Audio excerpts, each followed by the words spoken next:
So do you feel like summer just goes way too fast? You find yourself at the end of summer reflecting and thinking, I didn't get what I wanted accomplished, or I don't feel refreshed, I don't feel recharged. Well, if you've asked or told yourself any of those things, this episode absolutely pertains to you. We're going to be looking today at having a game plan when it comes to having a quality summer.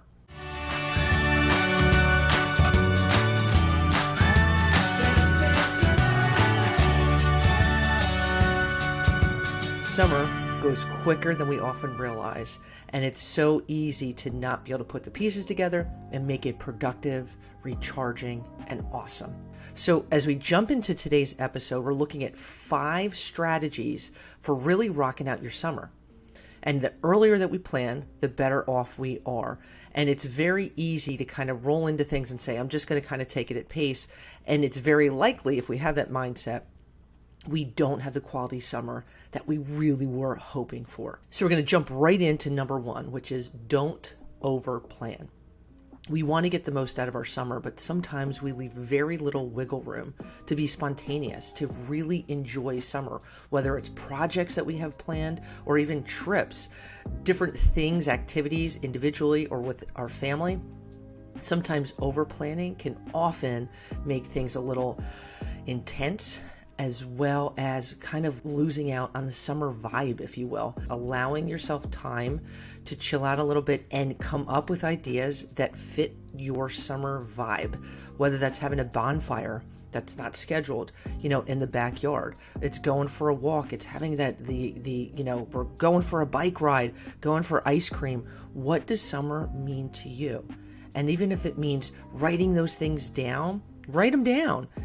But when we overplan, it can have a tendency to kind of make things a little bit more rigid than we need to, and kind of losing out on those moments that allow summer to be what summer was meant to be. So that also now leads us to number 2. Number 2 is don't underplan. Aaron, well, you're telling me not to overplan, but don't underplan. Exactly.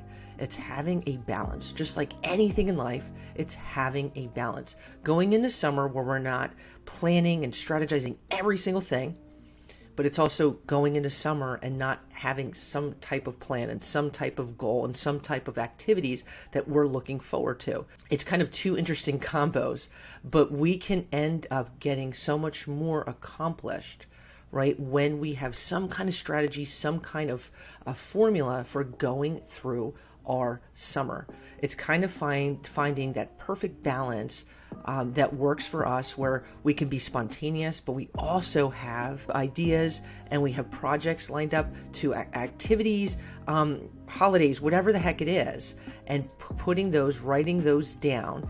And with that, what's really, really important that goes hand in hand with this, super important, is part of not underplanning is sometimes we do not plan for us. The self-care aspect can often go through the wayside. This is really important. Where summer, whether you're still working full time, you have time off, whatever it is, a lot of us look forward to summer because it's more sunshine, the weather's warmer. I know that doesn't pertain to everybody, but to a lot of people, summer is kind of a mindset. What does that mean to you? What does that look like? So at the end of, say, 11 weeks, that you're more recharged, you're more filled up, and it's not something that's selfish.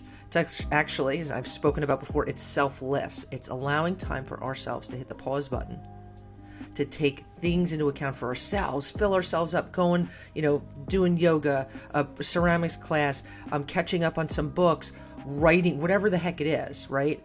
To fill ourselves up, that when we're in that good place and when we're taking care of ourselves and we're making that a priority, it allows for us to be so much better, so much more effective, so much more present for all other areas of our life. We gotta take care of ourselves at all seasons of our life, and focusing on summer, big time, perfect opportunity.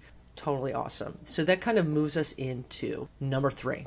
Giving ourselves a personal challenge, whether that's, I haven't read, these books have been sitting on my nightstand for like 6 months, right? Do a challenge. I'm going to read 4 books over the summer, doing this quilt, or, I want to do this 5K race. What is a personal challenge? What is something for you that will get you excited about life? It's summertime. What are some things that that brings you joy, that fills your cup, but that you can make a realistic challenge? It's not like I'm reading 1,222 books over the summer. Let's make it realistic, because when we make it unrealistic, we get disheartened, and then it doesn't happen. And then we typically end up kind of beating ourselves up about it, feeling funky. That's not worth it. So what's realistic? What's a personal challenge for you? And I would kind of throw this out to you. Allowing yourself with that, a personal challenge, to get a little bit outside your comfort zone, allowing this time of the year for you to grow, push yourself a little bit. But what does that mean to you? What is something that you enjoy that you haven't maybe allowed yourself to pursue, or maybe you haven't even acknowledged yet? You don't even realize that, wow, man, I dig that, or I enjoy that, or I haven't done this in a really long time, or I've really been interested in pursuing that. I just haven't. Make it happen. Write it down. What does it consist of? How do you pursue it? And fitting it into your calendar. When we structure these things, when we plan for these things, and we actually talk about it instead of just letting swirl in our heads, the likelihood of it becoming action, boom, much more realistic. Now we're moving on to number 4. Big one. This is giving back. Giving back, my friends. I'm all about giving back. Summertime is an ideal time for that we can, whether it's within our own household, with friends, our family, our neighborhood, give back. Allowing yourselves to continue or pursue that mindset, that lifestyle of giving back. Taking a few hours during your week in summer to make really cool things happen. So what are some needs within the area that you live in? What are some things that, needs that need to be met? What are some passions that you have for different things that you're seeing within your community, within your country, globally speaking, and kind of meeting that where that's at? It could be in your home or getting your whole neighborhood involved. We're collecting t-shirts and shorts, and we're going to drop them off to a local homeless shelter. Or I'm going to run a 5K for a certain cause. The opportunities are truly endless. If we just kind of open our eyes and think, what are some things that I really am passionate about, or what are some needs in my specific area? How do I meet those needs? And really, it doesn't cost a lot of money. It doesn't have to cost any money. It can cost money if you want it to cost money, but it doesn't have to. It really is about heart, time, commitment, and pursuing it. Making giving back a lifestyle does amazing things. It has the ability to rock your world. And I believe when giving back it runs through our veins and it's a part of us, we get excited. And so allowing summertime to kind of kickstart that a little bit. If it's been a rough 12 months for you, I know it's been a heck of a year for all of us. So with that, allow your heart to get kickstarted a little bit. Some summer goodness, giving back is a massive part of that. The fifth one, rolling into having fun. Allowing ourselves to have fun. We can sometimes adultify ourselves where we don't think we deserve, or we have time, or we can fit in. Fun. Make summer fun. When's the last time you super laughed your face off? You were smiling, just enjoying life. Making that bonfire that you were like, oh man, let's s'more it up. S'more it up. When's the last time you had a s'more? Going and catching fireflies, or sitting in your backyard or somewhere. I remember as a kid sitting on my roof and like looking at the stars. What is it that you just makes you happy and joy and goodness, and sliding down a slide, or maybe doing a craft that you super dig, or running through a sprinkler? You're never ever too old to have fun. And I do think it's so easy to take life too serious, and life can be serious for sure.